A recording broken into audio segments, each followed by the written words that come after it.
Sa bawat simula ng araw, may isang bayani na gumigising ng maaga, hindi para sa sarili, kundi para sa kanyang mga estudyante. Ang kanilang sandata, isang pisara, ilang pirasong tsak, at pusong handang magturo. Ang kanilang laban, ang kamangmangan, ang takot, at ang kawalan ng pag-asa.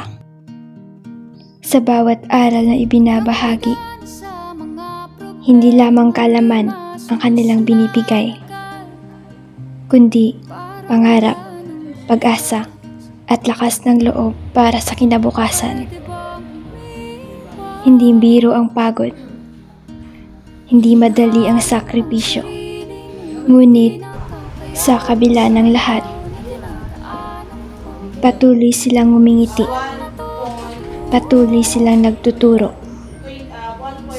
sapagkat ang kanilang misyon ay higit pa sa trabaho. Ito ay kanilang buhay. Sa likod ng bawat inhinyero, doktor, pulis at profesional, may isang guro na unang naniwala, unang nagtiwala, at unang nag-alay ng oras at kaalaman. Maraming hindi nakakakita sa kanilang pagod, sa mga gabing ginugugol sa paggawa ng lesson plan,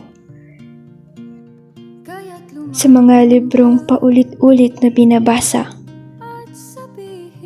at sa bawat papel na pinupuno ng marka at komento. Hindi lamang sila nagtuturo ng leksyon sa pisara.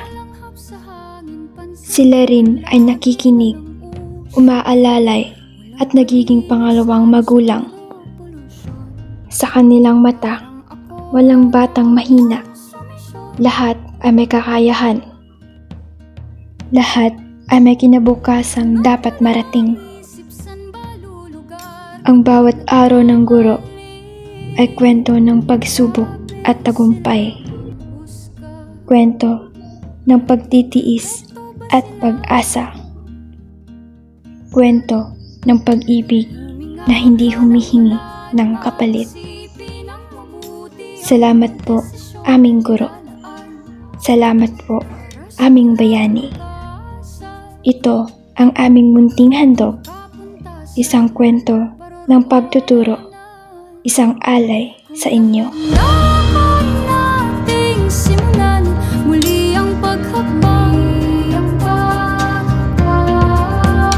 dahan-dahang tumingin sa salamin upang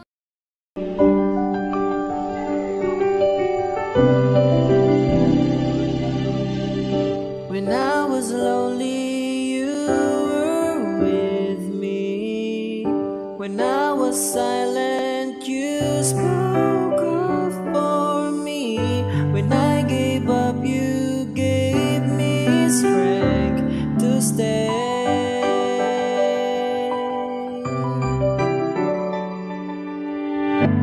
When I faltered, you cheered me on. When I doubted, you believed in me. I was lost before you showed the way.